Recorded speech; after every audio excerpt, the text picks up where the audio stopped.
DG ISI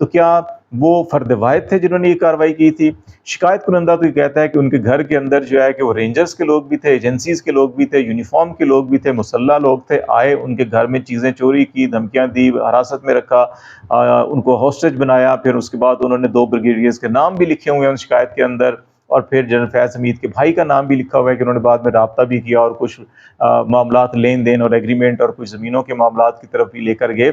اگر یہ general فیض حمید کے خلاف صرف کارروائی ہے، یا وہ جو 2 بریگیڈیئرز تھے جن کا نام دیا گیا، یا وہ جو رینجرز کے افسر تھے، جو اہلکار تھے جو گھر میں گئے، وہاں پہ گھسے اور وہاں سے چیزیں بھی اٹھائیں، طلائی زیورات اور ڈائمنڈ اور اس قسم کی چیزیں بھی اس کے اندر مینشن ہے، وہ بھی، اور حبس بیجا میں رکھا، کیا ان سب کے خلاف یہ کارروائی ہوئی ہے یا صرف جنرل فیض حمید کے خلاف ہوئی ہے؟ اگر صرف جنرل فیض حمید کے خلاف ہے اور باقی جو سارے کے سارے اس جرم میں برابر کے شریک تھے اگر نہیں ہے، تو پھر اس کے اوپر سوال اٹھے گا۔ دوسرا معاملہ جو ہے کہ اس کا جو ہے کہ اب آ جاتا ہے کہ اس کا سیکنڈ حصہ جو ہے، اب سیکنڈ حصے میں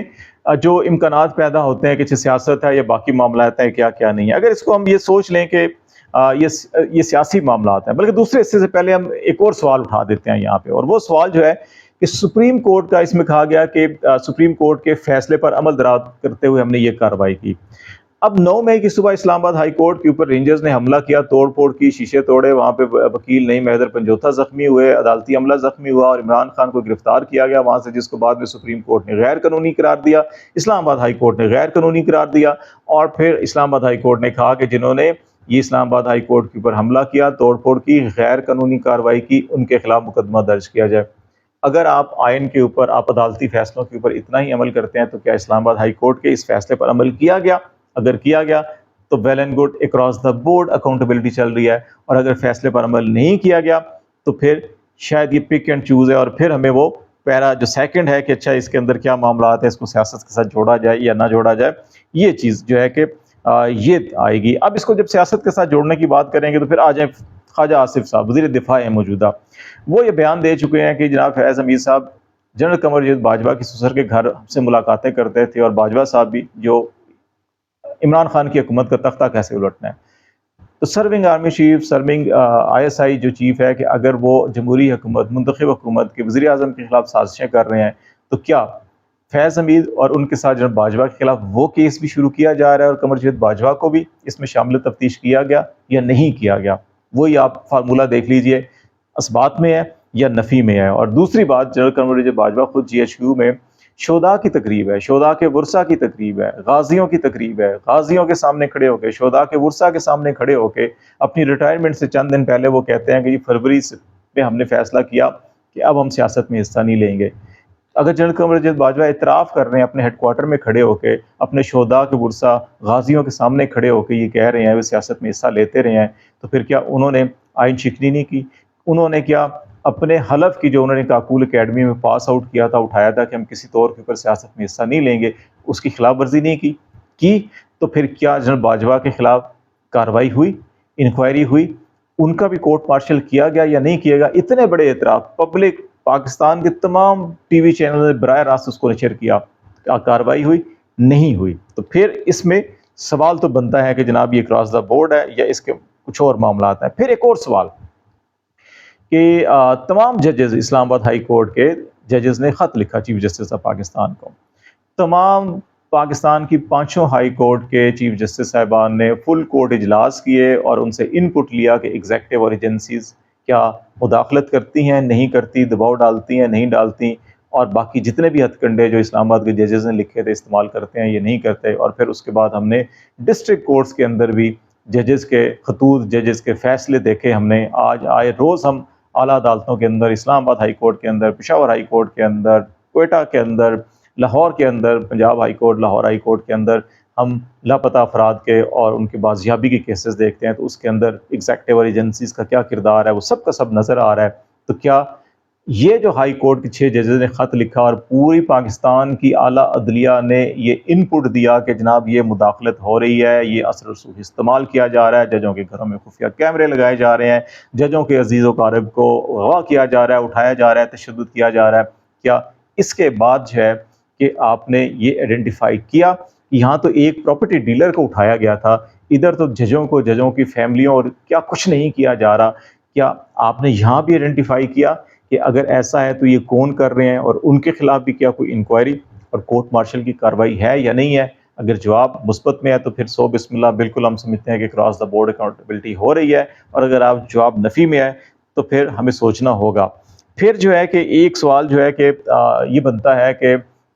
پاکستان کے سابق وزیر اعظم، چیف ایگزیکٹو آف پاکستان جو ہے کہ وہ یہ کہتے ہیں کہ ابھی جیسے پراپرٹی ڈیلر نے، یہ جو ٹاپ سٹی والے صاحب تھے، انہوں نے ایک الزام لگایا اور اس کے بعد سپریم کورٹ نے اس کے اوپر ہیئرنگ کی اور انکوائری ہوئی اور پھر اس کے بعد حکم نامہ جاری ہوا۔ سابق وزیر اعظم پاکستان یہ کہتے ہیں کہ وزیر آباد میں ان کے اوپر جو قاتلانہ حملہ ہوا، اس کے اندر ان کے خیال کے مطابق فلاں فلاں فلاں فلاں صاحب اس کے اندر انوالو ہیں، ملوث ہیں۔ ایف آئی آر درج ہوئی، انہوں نے سپریم کورٹ آف پاکستان کے اندر اپنا یہ اسٹیٹمنٹ دیا، اپنی درخواست جمع کروائی، انہوں نے پنجاب کے اندر عدالتوں کے اندر درخواستیں جمع کروائیں، مقدمہ درج ہوا۔ کیا جن کے نام انہوں نے لیے ان کے خلاف انکوائری ہوئی؟ انکوائری اگر میں اس میں ثابت نہیں ہوا تو خارج، اگر انکوائری ہوئی کچھ ثابت ہوا تو کیا کورٹ مارشل کارروائی شروع ہوئی؟ وہاں تو جو ابتدائی درخواست تھی وہی انٹرٹین نہیں کی گئی، تو پھر جواب نفی میں ہے، تو پھر کیسے یہ لوگ یقین کریں گے کہ اکراس دا بورڈ اکاؤنٹیبلٹی ہے؟ اور پھر ایک اور سوال جو ہے کہ وہ بڑا اہم ہے، اور وہ ہے کہ ارشد شریف کیس جو ہے، ارشد شریف کی والدہ نے سپریم کورٹ آف پاکستان میں اپلیکیشن دی اور کہا کہ میری یہ درخواست ہے، اس کو ایف آئی آر بنایا جائے۔ کیا وہ ایف آئی آر بنائی گئی؟ اس کے اندر بتایا گیا کہ ان کے گھر کون کون سے لوگ آئے تھے جنہوں نے دھمکیاں دی تھی ارشد شریف کو، پورے پاکستان میں ارشد شریف کے خلاف جو مقدمات درج کرنے والے تھے وہ کون تھے، انہیں پکڑیں، ان کے پیچھے دیکھیں کہ مقدمہ درج کروانے والے کون تھے۔ کیا ایسا ہوا؟ نہیں ہوا؟ یا ہوا تو سو بسم اللہ، اکراس دا بورڈ اکاؤنٹیبلٹی ہے، ہم بالکل اس کو اپریشیٹ کرتے ہیں، اور اگر نہیں ہوا تو بھی ہم سمجھتے ہیں کہ کراس دا بورڈ اکاؤنٹیبلٹی ہونی چاہیے، تاکہ عوام اور اداروں، عوام اور ریاست کا جو رشتہ ہے وہ مضبوط ہو، اعتماد جو ہے وہ زیادہ کے زیادہ مضبوط ہو، اور یہ معاملات آگے بڑھیں ریدر دین کے پیچھے جانے کی بجائے۔ پھر اسد درانی صاحب، میں نے ابھی ذکر کیا ان کا شروع کے اندر کہ D G I S I رہے، وہ D G I S I تھے، اور ان کے اوپر الزام تھا کہ وہ 2008-2009 سے جو ہے کہ دشمن ملک، مطلب انڈیا کے جو ہے کہ خفیہ ایجنسیوں اور ان کے ساتھ روابط میں تھے، اور پھر الٹیمیٹلی جب بعد میں انہوں نے کتاب لکھی اور اس کتاب کے مندرجات کی بنیاد کے اوپر اس کتاب کو بھی بین کیا گیا، اور پھر ان کے کورٹ مارشل کیا گیا، انکوائری کی گئی، پینشن مراد بند کی گئی، لیکن بعد میں پھر خبر آئی کہ نہیں، شاید وہ بحال بھی ہو چکی ہیں۔ تو جو ایک آئی ایس آئی چیف صاحب جو ہے کہ اتنا کچھ کرتے ہیں، دوسری طرف ہم نے پرائم منسٹر صرف ایک سائفر لہراتے ہیں اپنی عوام کو اس میں اعتماد میں لینے کے لیے کہ جناب میری حکومت ختم کی جا رہی ہے، کیونکہ امریکہ سے یہ خط آیا کہ ان کی حکومت ختم کر دی جائے، نہ ختم ہوئی تو پھر دھمکی دے دیں گے ہم آپ کے ساتھ یہ سلوک کریں گے، وہ سلوک کریں گے۔ اس صرف سائفر لہرانے میں اگر چیف ایگزیکٹو آف پاکستان، جو پرائم منسٹر ہوتا ہے پاکستان کی ایگزیکٹو کا سربراہ ہوتا ہے، عوام کا نمائندہ ہوتا ہے، اگر وہ جیل میں جا سکتا ہے تو کیا اسد درانی صاحب کے ساتھ وہی سلوک کیا گیا جو عمران خان کے ساتھ کیا گیا؟ کیا اسد درانی کا جرم جو ہے کہ وہ عمران خان کے جرم سے بڑا نہیں تھا یا چھوٹا تھا؟ اگر اس کے بھی جواب نفی اور مثبت کے اندر آپ خود سوچئے، اگر آپ کو جواب ملتے ہیں تو پھر آپ سوچئے کہ ہم کہاں پہ کھڑے ہیں۔ تو یہ جو ساری چیزیں اگر آپ دیکھیں گے تو پھر آپ کو یہ حقائق سے پردہ اٹھتا ہوا نظر آئے گا کہ یہ کیا ان کو جو عمران خان اس خدشے کا اظہار کر رہے تھے اور کچھ عرصے سے وہ جیل کے اندر گفتگو یہ کر رہے ہیں کہ جی اب ایک یہ کوشش کی جا رہی ہے، پلاننگ کی جا رہی ہے، سازش کی جا رہی ہے کہ عمران خان کو کچھ ایسے معاملات کے اندر پھنسایا جائے یا انوالو کیا جائے، ملوث کیا جائے، الزام لگایا جائے کہ وہ پھر عمران خان کو ملٹری کسٹڈی میں دے دیا جائے۔ کچھ لوگوں کا خیال ہے کہ شاید جنرل فیاض حمید کو پکڑ کر ان کے پی ٹی آئی کے ساتھ کنیکشنز کو اسٹیبلش کرنے کی کوشش کی جائے گی، اور پھر کہا جائے گا کہ جناب 9 مئی کے جو واقعات ہوئے اس کے پیچھے جو ہے کہ جنرل فیاض حمید یا عمران خان یا اس قسم کے لوگوں کا بھی خیال ہے۔ لیکن اس کے لیے فیاض حمید جس قسم کے آدمی ہے، جن قسم کی پوزیشنز پہ رہے ہیں، تو اتنا آدمی جو ہے کہ میرا نہیں خیال کہ اتنا کمزور ہوتا ہے کہ وہ جو چیزیں نہ بھی ہوئی ہوں تو ان کو بھی اعتراف کر لے، اور جو چیزیں آن گراؤنڈ ہوگی یقینی طور کے اوپر ان کو اعتراف بھی کرنا چاہیے، اور جو جرائم ان کے بنتے ہیں ان کے اوپر ہم یہ نہیں کہہ رہے قطعاً کہ ان کو چھوڑ دیا جائے، ان کے اوپر بالکل ان کو سزا ملنی چاہیے، اور صرف ان کو نہیں ملنی چاہیے بلکہ جتنے ہم واقعات کا تذکرہ کر رہے ہیں سب کے سب کو جو ہے کہ وہ سزا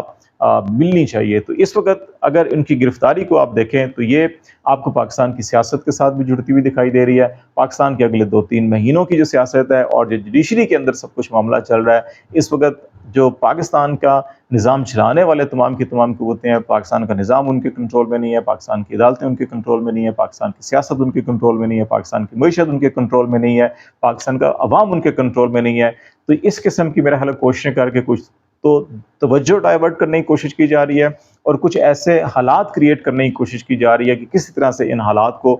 کنٹرول کر لیا جائے، اور خاص طور کے اوپر کسی طرح سے عدلیہ کو جو ہے وہ قابو کر لیا جائے اور اپنی مرضی کے کچھ فیصلے لے لیے جائیں 2/3 کے لیے یا اس نظام کو کچھ عرصہ مزید چلانے کے لیے۔ لیکن